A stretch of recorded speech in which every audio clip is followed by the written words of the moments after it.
నైరుతి రుతుపవనాలు రాష్ట్రంలో సకాలంలో ప్రవేశించినప్పటికీ పసిఫిక్ మహాసముద్రంలో ఏర్పడినటువంటి ఎల్నినో ప్రభావం ఇక్కడ ఉమ్మడి కృష్ణా జిల్లాలో వరి రైతులపై చాలా ఎక్కువగా పడిందని చెప్పుకోవచ్చు. ఎందుకంటే గతంలో ఇటు ఖరీఫ్ కానీ ఇటు రబీ సీజన్లో కానీ దాదాపు ఉమ్మడి కృష్ణా జిల్లా వ్యాప్తంగా 5 లక్షల నుంచి 6 లక్షల ఎకరాల వరి పండించేవారు. కానీ ప్రస్తుత పరిస్థితి చూసుకుంటే మాత్రం అది 3 లక్షల ఎకరాలకు తగ్గిపోయిన పరిస్థితులు నెలకొన్నాయి. అంటే ఈ ఎల్నినో ప్రభావం ముఖ్యంగా ఉమ్మడి కృష్ణా జిల్లా వ్యాప్తంగా చాలా ఎక్కువగా పడిందని చెప్పుకోవచ్చు. ముఖ్యంగా వరి పండించే రైతుల మీద చాలా ఎక్కువగా పడిందని చెప్పుకోవచ్చు. దాదాపు ఆ ఎఫెక్ట్ ఇటు వరి పండించే రైతులు దాదాపు 15 నుంచి 30% వరకు తగ్గిన పరిస్థితి నెలకొందని మాత్రం వ్యవసాయ శాఖ అధికారులు అంటున్నారు.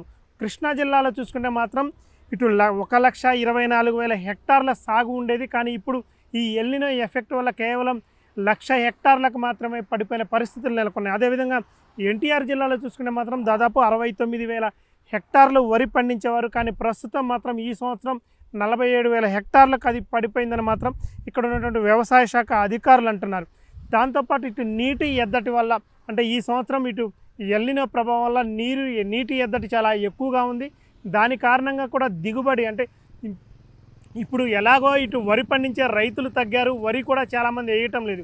ఒకవేళ వరి వేసిన రైతులు వారి దిగుబడి శాతం కూడా తగ్గుతుందని మాత్రం వ్యవసాయ శాఖ అధికారులు అంటున్నారు. ఆ దిగుబడి కూడా దాదాపు 25% నుంచి 30% అంటే నీటి ఎద్దటి వల్ల తగ్గే అవకాశాలు చాలా స్పష్టంగా ఉన్నాయని మాత్రం వ్యవసాయ శాఖ అధికారులు అంటున్నారు. ఉమ్మడి కృష్ణా జిల్లాలో చూసుకుంటే మాత్రం సాధారణంగా రబీ సీజన్లో మాత్రం ఇటు సుమారు 2 లక్షల హెక్టార్ల కంటే ఎక్కువగా వరి పండించేవారు. కానీ ఇప్పుడు పరిస్థితి మాత్రం చాలా దారుణంగా ఉందంటున్నారు.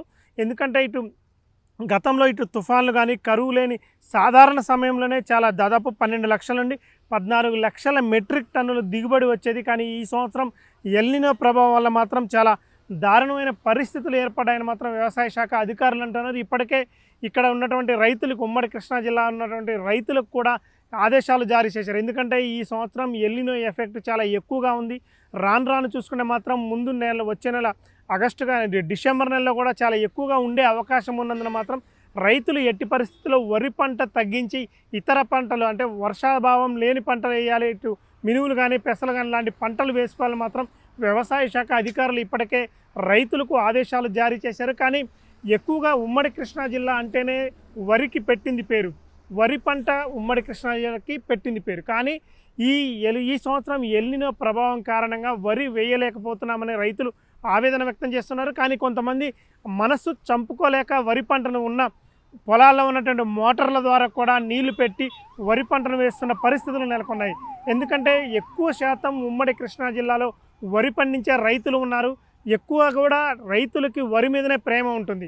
కానీ ఈ ఎల్నినో ప్రభావం ఎఫెక్ట్ కారణంగా వరి వేయవద్దని వ్యవసాయ శాఖ అధికారులు చెప్తున్నప్పటికీ వారి పొలాలు అంటే కాలువల నుంచి కానీ ప్రాజెక్టుల నుంచి నీళ్లు వచ్చే పరిస్థితి లేని కారణంగా వారి పొలాల్లో ఉన్నటువంటి మోటార్ల ద్వారా అయినా సరే వరి పండించుకుంటామని మాత్రం రైతులు అంటున్నారు. మొత్తం మీద చూసుకుంటే మాత్రం ఈ సంవత్సరం ఎల్నినో ఎఫెక్ట్ ఉమ్మడి కృష్ణా జిల్లాలోని రైతుల మీద చాలా ఎక్కువగా పడిందని చెప్పుకోవచ్చు. అయినా కానీ కొంతమంది రైతులు మాత్రం వరి పంటను దూరం చేసుకోలేక మోటార్ల ద్వారా నీళ్లు పెట్టి వరి పంటను పండించుకున్న పరిస్థితులు మాత్రం ఉమ్మడి కృష్ణా జిల్లా వ్యాప్తంగా ఉన్నాయి.